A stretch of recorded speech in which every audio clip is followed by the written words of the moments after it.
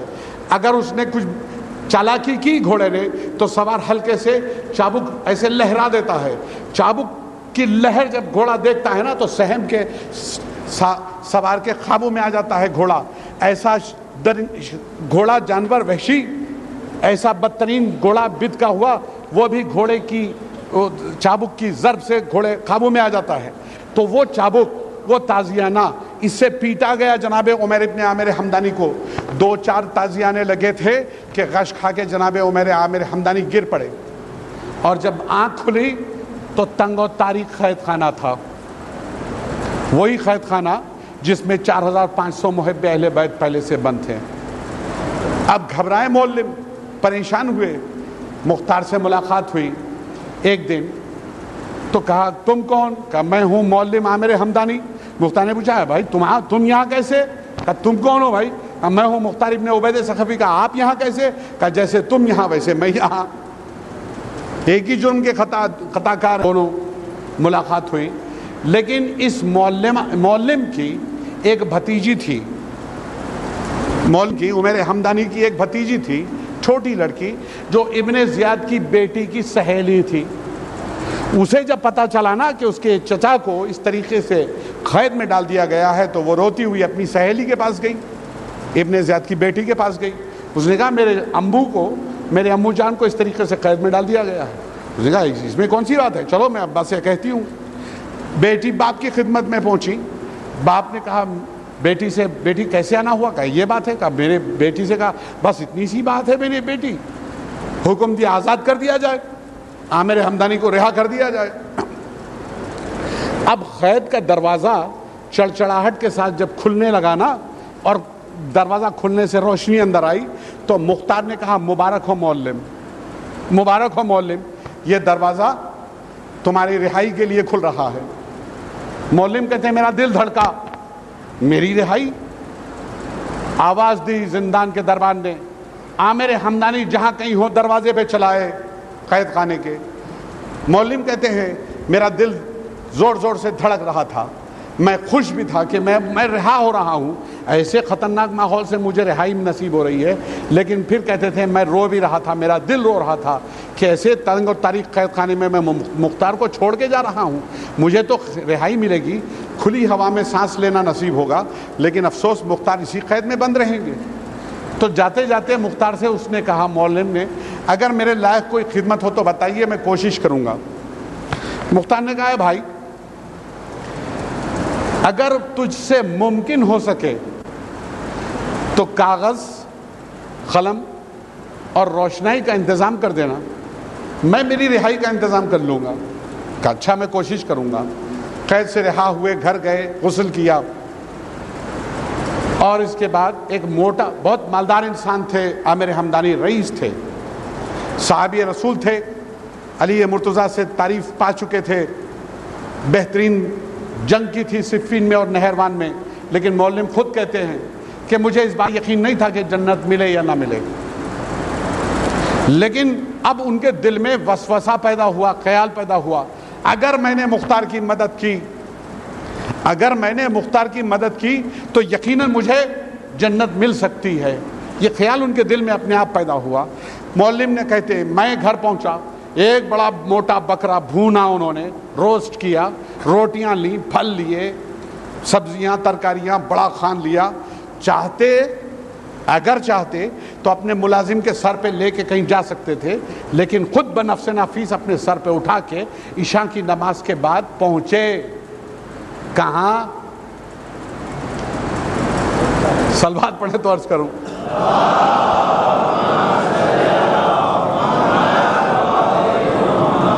ایک اس سے بہتر صلوات بھیجیں آپ حضرات.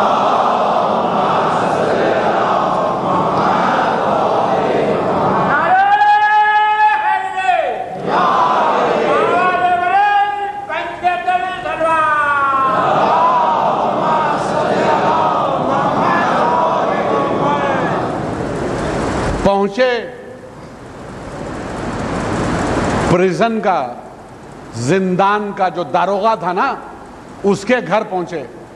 کس وقت پہنچے؟ رات کے وقت، عشاء کی نماز کے بعد، یہ جانتے ہوئے کہ وہ گھر پہ موجود نہیں ہے.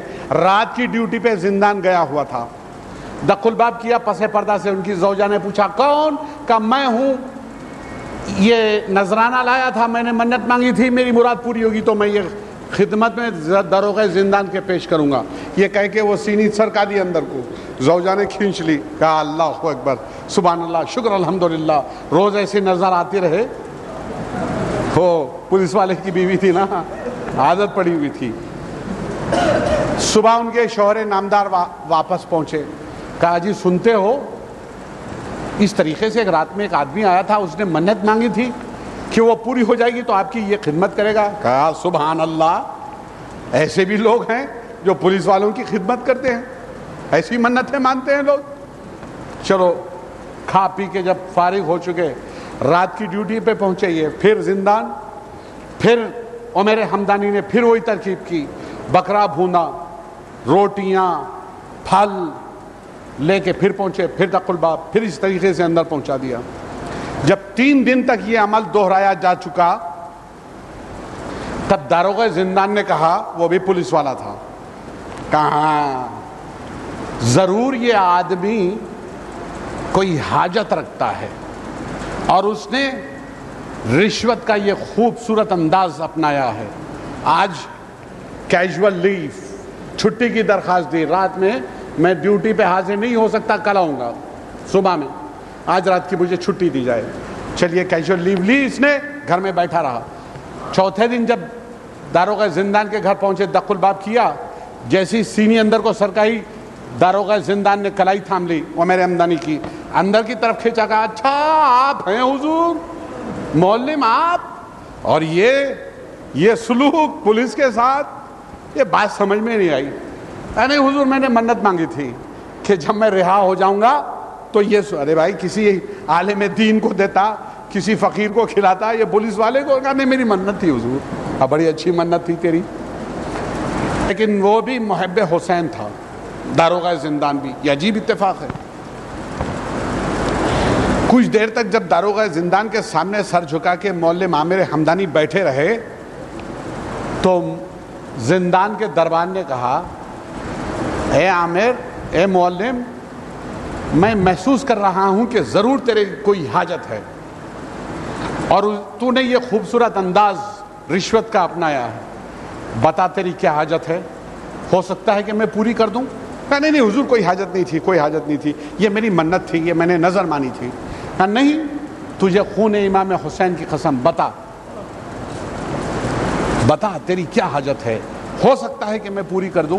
جب خون امام حسین کا نام سنا نا تو ڈرتے ڈرتے معلم کہتے ہیں، میں نے ڈرتے ڈرتے کہا، اے داروغہ زندان، میں چاہتا ہوں کہ کسی طریقے سے قلم، کاغذ اور روشنائی زندان میں بھیج دی جائے مختار کے پاس تاکہ وہ اپنی رہائی کا انتظام خود کر لیں. معلم کہتے ہیں جیسے ہی میں نے یہ کہا، داروغہ زندان سر جھکا کے کچھ دیر بیٹھا رہا. جتنی دیر داروغہ زندان سر جھکا کے بیٹھا رہا، معلم کہتے ہیں میرا دل دھڑکتا رہا. اب نہ معلوم پھر میں قید میں ڈال دیا جاؤں اس جرم میں کہ ایک مجرم کو، ایک کو قلم و دعوت پہنچانے کی سازش میں پھر دوبارہ نہ پہنچا دیا جاؤں. میرا دل دھڑکتا رہا. بہت دیر کے بعد معلم کہتے ہیں میں نے داروغہ زندان کے چہرے پہ مسکراہٹ دیکھی، مجھے کچھ تسلی ہوئی. داروغہ زندان مسکرایا. اس نے کہا ہاں تمہارا یہ کام ہو اگرچہ کہ بہت مشکل ہے، تمہارا یہ کام اگرچہ کہ بہت مشکل ہے لیکن ناممکن نہیں ہے. ایک ترکیب میں تمہیں بتاتا ہوں، اگر تم نے یہ ترکیب مان لی، اس پہ عمل کیا تو ہو سکتا ہے کہ مختار کے پاس قلم کاغذ پہنچا دیے جائیں. کہا اچھا بتاؤ کیا ترکیب ہے. تو حضور وہ ترکیب میں آپ کو سنانے جا رہا ہوں، اس سے پہلے آپ تحفہ درود پیش کریں.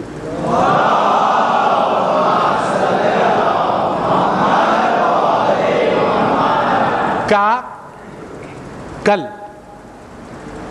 میں صبح ڈیوٹی پر جاؤں گا، تو بکرے ایسے ہی بھون 2-4 بڑے بڑے، اخروٹ کے چھلکوں کے اندر روشنائی رکھ، روٹیوں کے بیچ میں کاغذ چھپا دے، ککڑی کے اندر قلم رکھ دے اور بہت سارے پھل سامان لے کے تو کل زندان میں آنا، قید خانے میں آنا.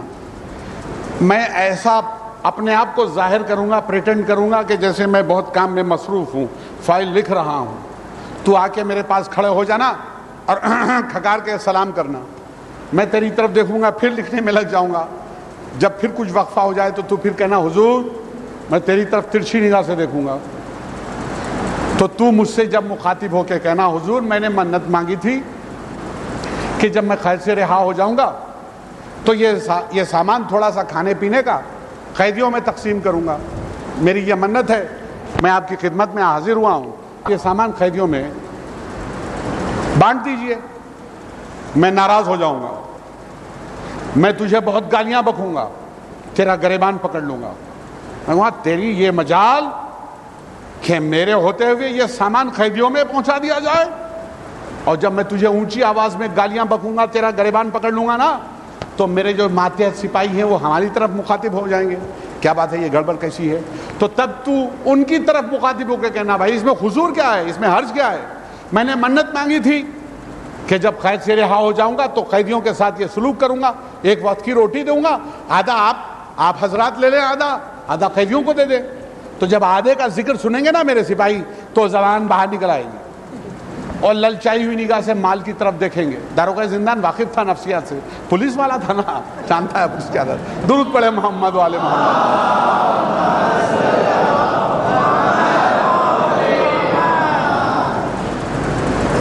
کا وہ مال دیکھیں گے، کہیں گے میری طرف مخاطب ہو کے حضور اس میں حرج کیا ہے؟ اس کی منت تھی حضور نہ لے، حضور اگر نہ لیتے ہو نہ لے، مگر ہمارے پیٹ پہ کیوں مارتے ہیں حضور؟ آدھا ہم لیے لیتے، آدھا دے دیجئے. تو میں ان کے اوپر بھی ناراض ہو جاؤں گا، گالیاں بکوں گا. لیکن جب مال دیکھیں گے وہ اصرار کریں گے، ضد کریں گے.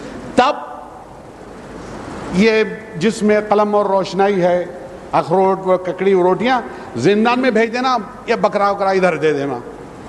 اور مختار بڑے چالاک ہیں، انٹیلیجنٹ ہیں، زیرک ہیں، عقل مند ہیں، اپنی مطلب کی چیز وہ نکال لیں گے قید میں. طے ہو گیا پروگرام. دوسرا دن ہوا، اسی ترکیب سے پہنچے. یہی ہوا جیسے ہونا تھا، لیکن عین وقت پہ ابن زیاد آ گیا. اور ابن زیاد نے آتے ہی حکم دیا داروغہ زندان کو پیٹا جائے، معلم کو پیٹا جائے. پیٹنے لگے، معلم کو پیٹا جانے لگا، داروغہ زندان کو پیٹا جانے لگا. تو تھا پولیس والا، موٹی چمڑی ہوتی طرح اس کی. انہوں نے کہا حضور میری خطا کیا ہے، کیوں پیٹ رہا ہے مجھے؟ کہا خطا پوچھتا ہے اپنی، سازش کی ہے تو نے، قلم و دعوات تو نے قید خانے میں بھیجے ہیں مختار کے پاس، اور پوچھتا کیا کیا ہے میں نے؟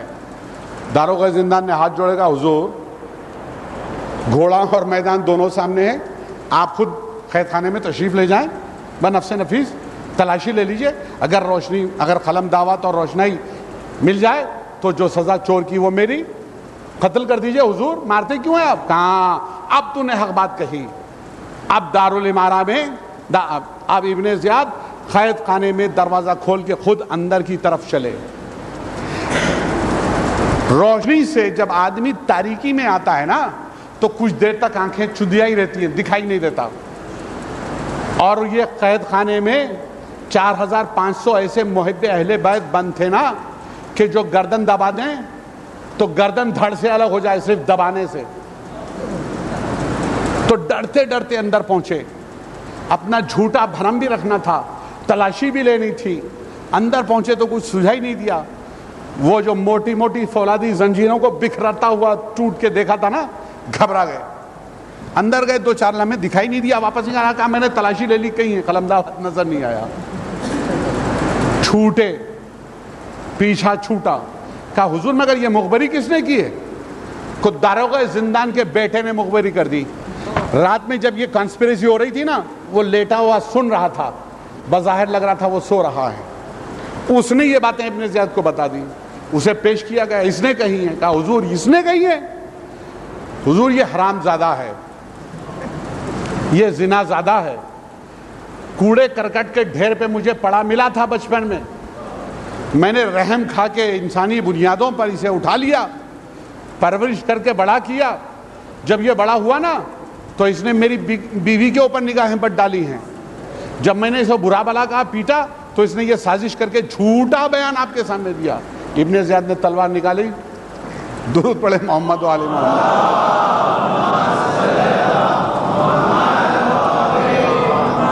بس حضور میں جانتا ہوں آپ دور دور سے آئے ہوئے ہیں, آپ نے بڑی زحمتیں کی ہیں, بس چند لمحے اور انشاءاللہ زندگی باقی رہی تو کل. قلم دعوت نکال لیے مختار نے, ایک خط لکھا اپنی بہن کے نام, صفیہ بنت عبید ثقفی کے نام, جو جناب حضرت عمر کی بہو تھیں, جناب حضرت عمر کی بہو تھیں, عبداللہ کی زوجہ تھیں صفیہ بنت عبید ثقفی, مختار کی بہن. ایک خط اپنی بہن کے لیے لکھا, ایک خط اپنے بہن وہی کے نام پہ لکھا, تمام تفصیل لکھی کہ اس طریقے سے مجھے قید میں ڈال دیا گیا. اور وہ خط وہ چالاکی سے نکال لیے داروغہ زندان نے, عمیر ابن عامر حمدانی کے ہاتھ میں دے دیا. یہ خط ہیں, کسی طریقے سے پہنچا دیے جائیں مدینہ. مولم کہتے ہیں میں نے خط لے کے غسل کیا, احرام باندھ لیا, احرام باندھ لیا حج عمرے کے ارادے سے, دارالامارہ پہنچا.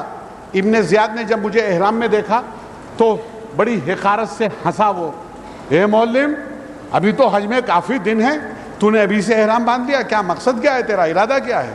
اس نے کہا, مولم نے کہا میں نے منت مانی تھی کہ قید سے چھوٹ جاؤں گا تو عمرہ کروں گا پھر حج کروں گا. کہا اے مولم تھوڑی سی تکلیف تجھ سے برداشت نہیں ہوئی, تو نے بڑی بڑی منتیں مان لی. خیر خیر جا, تجھے اجازت دی گئی, ویزا ملا, جا حج کے لیے جا, پاسپورٹ ملا, جا, یہ دینار و درہم ہیں یہ لے لے, زاد راہ میں تیرے کام آئیں گے. مولم کہتے ہیں وہ دینار و درہم میں نے دربار میں لے لیے, دارالامارہ کے باہر آئے, میں نے وہ نالی بیت الخلاء کی جو دارالامارہ کے متصل بہتی اس میں پھینک دیے پیسے, اور اپنا ہاتھ میں دارالامارہ کی دیواروں سے رگڑتا رہا کہ اس ملول اور منحوس آدمی کا ہاتھ میرے ہاتھ سے مس ہو گیا تھا. بہت دیر تک رگڑتے رہے, کہتے ہیں میرا ہاتھ زخمی ہونے کو آ گیا اتنا کے سامنے. پھر مولم اپنے عامر حمدانی کہتے ہیں وہ راستے جو انسان مہینوں میں طے کرتا ہے میں نے وہ راستے ہفتوں میں طے کیے, جو آدمی ہفتوں میں طے کرتا ہے میں نے گھنٹوں میں طے کیے, گھنٹوں والے راستے میں نے منٹوں میں طے کیے. بنا آرام کیے ہوئے میں تیز رفتاری سے برق رفتاری سے مدینے کی سمت چلتا رہا. مجھے ہر لمحہ یہ احساس ستا رہا تھا کہ میں تو کھلی فضا میں سانس لے رہا ہوں, مختار اتنی دیر قید میں بند ہیں, جتنی جلدی ممکن ہو سکے اگر مختار کو میں رہا کرا لوں تو شاید مجھے جنت مل سکتی ہے.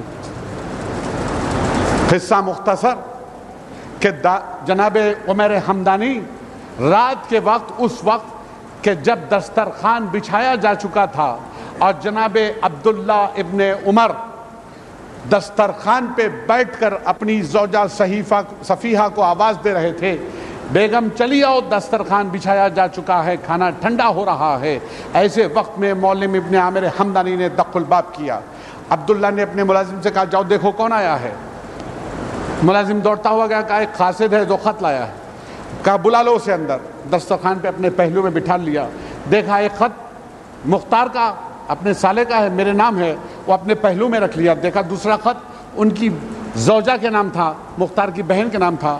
ملازم سے کہا زنانے میں میری بیوی کو دے دینا.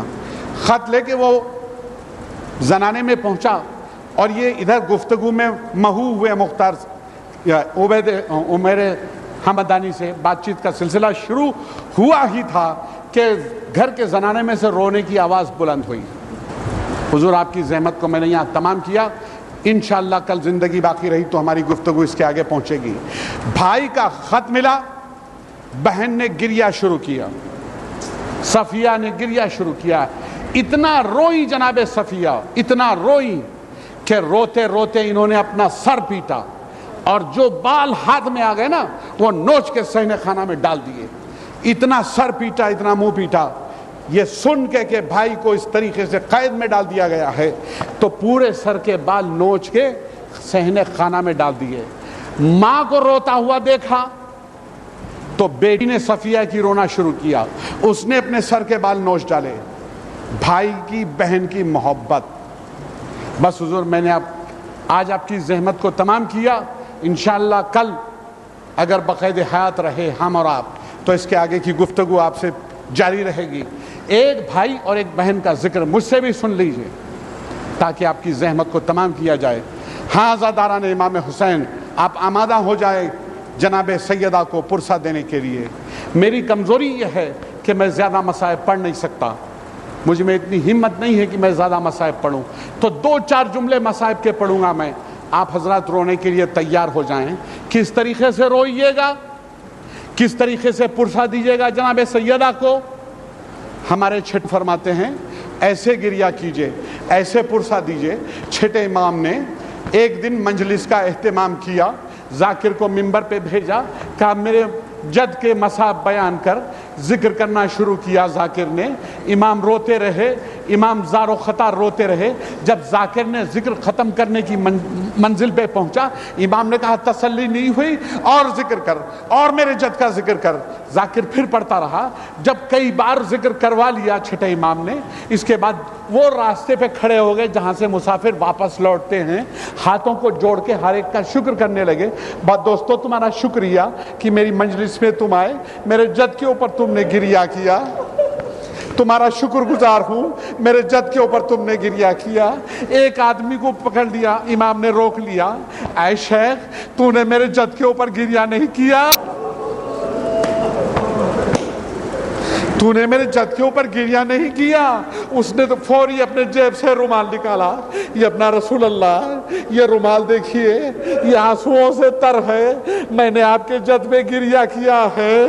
امام نے فرمایا نہیں نہیں، ایسے مت رویا کر، ایسے بین کر کے رو، ایسے گھٹ گھٹ کے مت رویا کر، بلکہ بآواز بلند بین کر کے رویا کر، تاکہ میری جدہ کو دل کو تسلی ہو۔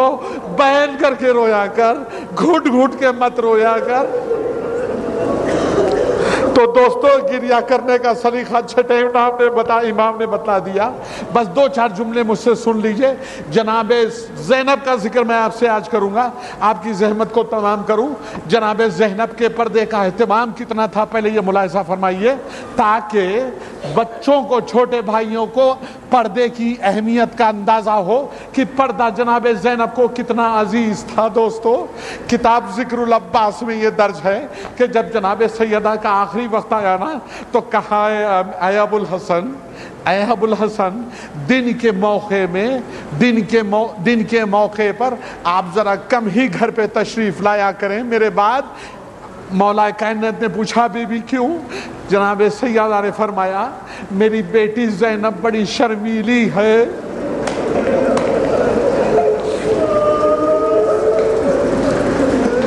میری بیٹی زینب بڑی شرمیلی ہے۔ آپ جب بھی ابو الحسن گھر میں تشریف لاتے ہیں نا، تو میری بیٹی میرے پیٹھ کے پیچھے چھپ کے آپ کی باتیں سنتی تھی، آپ کے سامنے آنے میں شرماتی ہے میری بیٹی۔ اے ابو الحسن، ذرا دن میں گھر میں کم ہی آیا کریں تو بہتر ہے۔ جناب سیدہ نے وصیت کر دی۔ جناب سیدہ کا انتقال ہوا دوستو۔ 7 برس کی جناب زینب، 7 برس کی چھوٹی سی بچی زینب، 23 دن گزر گئے جناب سیدہ کے بعد۔ جناب زینب نے کوئی کلمہ اپنے منہ سے نہیں نکالا، چپی سادھ لی جناب زینب نے۔ 23 دنوں تک کچھ نہیں بولی جناب زینب۔ جب 23 دن گزر چکے تو 23 دنوں بعد جناب زینب نے پہلا کلام کیا فضہ سے، اے فضہ، اے فضہ۔ جناب فضہ خوش ہوئی، بیٹی شہزادی بولو کیا کہنا چاہتی ہو؟ 23 دنوں بعد جناب زینب نے منہ کھولا ہے، بیٹی کہو کیا کہنا چاہتی ہو؟ کہا فضہ میں چاہتی ہوں کہ تم میری بابا سے سفارش کر دو کہ وہ ہمیں، مجھے اور میری بہن کو ہماری ماں کی قبر پہ لے چلیں۔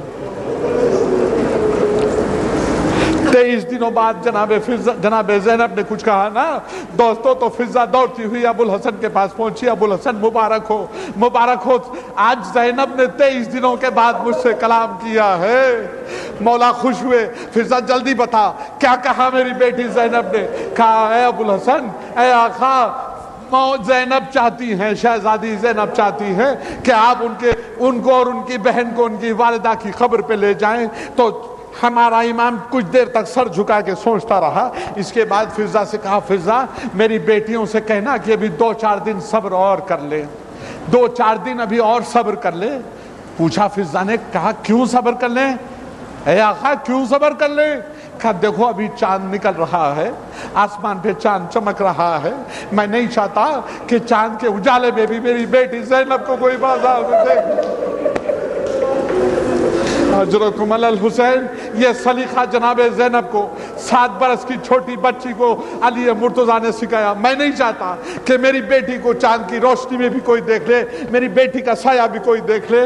اللہ اکبر۔ جب 2-4 دن گزر گئے نا تو جناب فضہ سے کہا اے فضہ آج کہنا کہ رات میں عشاء کی نماز کے بعد میں میری بیٹیوں کو ان کی ماں کی خبر پہ لے کے چلوں گا۔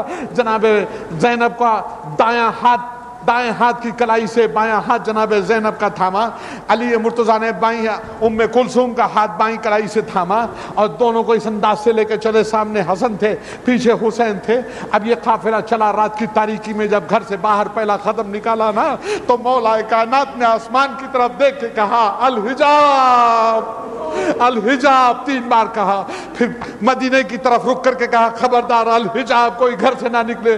آج جناب سیدہ کی بیٹیاں زیارت کے لیے نکلی ہے گھر سے، اس اہتمام سے جناب زینب کو لے کے چلے مولا کائنات۔ جب جناب سیدہ کا روزہ بالکل قریب آ گیا نا تو بربنا احتیاط مولا کائنات نے اپنی دونوں بیٹیوں کی کائیوں کو مضبوطی سے تھام لیا، کہیں ایسا نہ ہو کہ ماں کی محبت میں میرے ہاتھ چھڑا کے دوڑ پڑے مولا، میری بیٹیاں دوڑ پڑے اور کوئی نامحرم ان کو دیکھ لے۔ تو برمنا احتیاط جناب علی مرتضیٰ نے دونوں بیٹیوں کی کلائیوں کو مضبوطی سے تھام لیا۔ نزدیک پہنچنے کے بعد اللہ اکبر، وہ جناب زینب جس کے یہ پردے کا اہتمام تھا، اللہ اکبر، وہ زینب جب 57 برس کی بوڑھی زینب اب کوفے کے دربار سے گزر رہی تھی۔ دوستو جب کوفے کے بازاروں سے گزر رہی تھی نا زینب تو جب آگے چوراہے پر مجمع نامحرموں کا زیادہ دیکھا تو پاس میں جو چھت پہ کھڑی ہوئی بیویاں تماشا دیکھ رہی تھی ان کی طرف مخاطب ہو کے کہا دیکھو میں علی کی بیٹی زینب تم سے اللہ کی قسم کھا کے وعدہ کر رہی ہوں، میں اللہ کی قسم کھا کے وعدہ کر رہی ہوں، ایک چادر مجھے بھیگ دے دو۔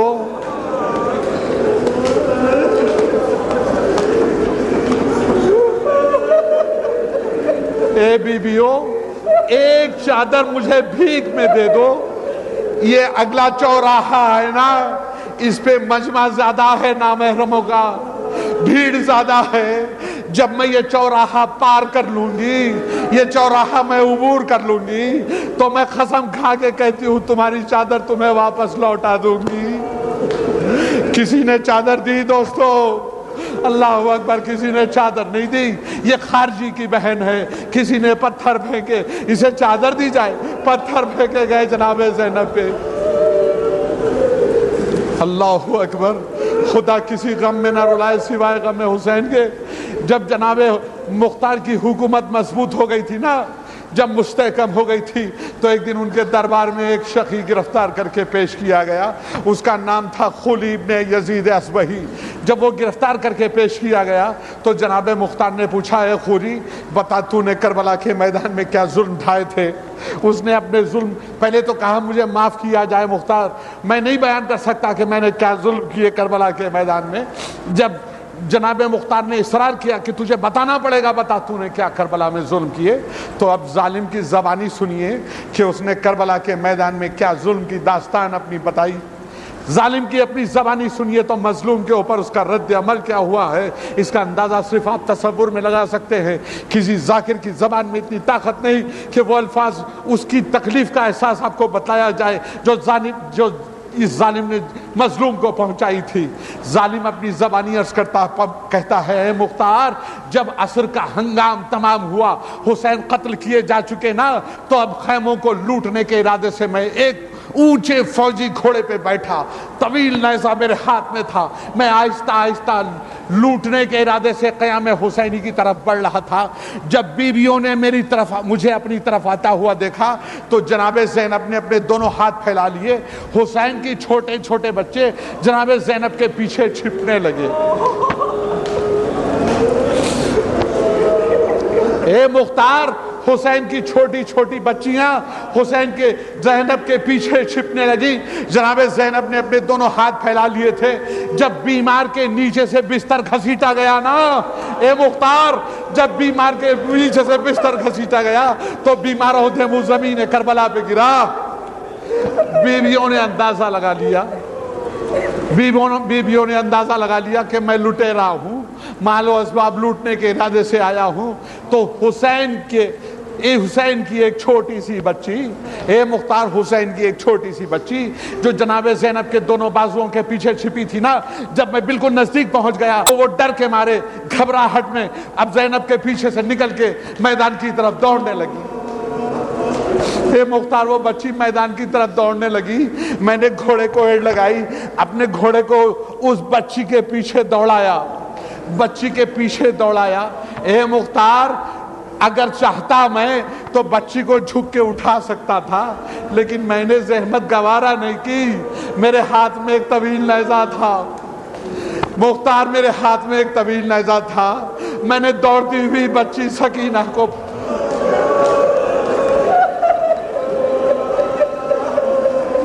اجرکم علی الحسین. ظالم کی زبانی سنیے، ظالم بتاتا ہے، اس کے ظلم کی داستان ظالم کی زبان سے سنیے. کیا ذاکر کوئی یہ بیان کر پائے گا؟ ظالم خود بتا رہا ہے، حسین کی چھوٹی بچی، اگر میں چاہتا تو اس کو اٹھا سکتا تھا مختار، لیکن میں نے زحمت نہیں کی. میں نے وہ طویل نیزہ دوڑتی ہوئی بچی کی پیٹھ میں پیوست کیا. اللہ اکبر. حسین کی چہیتی سکینہ کربلا کی زمین پہ اوندھے منہ گر پڑی.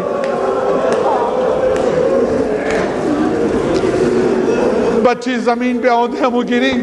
جب اٹھنے لگی نا تو میں نے جھک کے اس کے کان سے گوشوارے ایسے کھینچ لیے کہ بچی کا کان شق ہو گیا. اے مختار، اس کے بعد میں نے گھوڑا پلٹایا. اب میں زینب کی طرف بڑھ رہا تھا، اب میں جناب زینب کی طرف بڑھ رہا تھا مختار. تو جب میں نے بچی کے کان سے گوشوارے کھینچ لیے نا تو بیویوں نے سمجھا کہ میں لٹیرا ہوں. میں نے نیزہ تان دیا. بیویوں نے اپنے زیور اتار کے میرے نیزے میں ڈالنے شروع کر دیے. میری آنکھ سے آنسو بہ رہے تھے مختار، میں رو رہا تھا. ظالم بتا رہا ہے، ظالم کہہ رہا ہے مختار میں رو رہا تھا. مختار نے پوچھا ہے خلی تو کیوں رو رہا تھا بتا. تو یہی تو سوال زینب نے مجھ سے کیا تھا مختار. کیا کیا تھا زینب نے سوال؟ زینب نے اسے پوچھا تھا اے شیخ تو کیوں رو رہا ہے، تو کیوں رو رہا ہے؟ تو میں نے زینب کو جواب دیا تھا اے بی بی، تمہاری بے کسی اور مظلومی پہ مجھے رونا آ رہا ہے. تمہاری بے کسی پہ، تمہاری مظلومی پہ مجھے رونا آ رہا ہے. زینب نے کیا کہا؟ مختار نے پوچھا بتا زینب نے، شہزادی نے کیا کہا؟ تو کہا مختار نے مجھ سے کہا اے شیخ، جب ہماری مظلومی اور بے کسی پہ تو رو رہا ہے، آنسو بہا رہا ہے، تو پھر ہمیں کیوں لوٹ رہا ہے؟ تو نے کیا جواب دیا؟ میں نے کہا اے بی بی، اگر میں نہ لوٹوں گا یہ مال و اسباب تو کوئی اور لوٹ لے گا، اس سے بہتر ہے میں لوٹ لوں. پھر میں نے جب مال لوٹ چکا، جب میں لے چکا تو میں نے جناب زینب کی چادر لوٹنے کے لیے اپنا ہاتھ بڑھایا.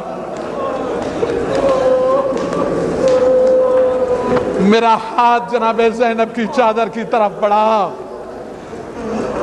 ٹھیک ہے اے مختار، جناب زینب نے بڑی مضبوطی سے اپنی چادر کو اپنے چہرے پہ کھینچ لیا. چادر پکڑ لی بڑی مضبوطی سے. میں نے زور لگا کے کھینچنے کی کوشش کی. جناب زینب نے اپنی چادر مضبوطی سے پکڑی ہوئی تھی.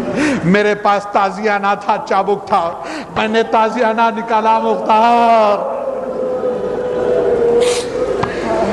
میں نے پوری قوت کے ساتھ، پوری طاقت سے وہ چابک جناب زینب کے گال پہ مارا. میرے چابک کا لگنا تھا مختار کہ جناب زینب کا گال شق ہو گیا. خون جناب زینب کا خونیوں سے بہنے لگا. جناب زینب غش کھا کے زمین پہ گر پڑی. میں نے چادر لوٹ دی.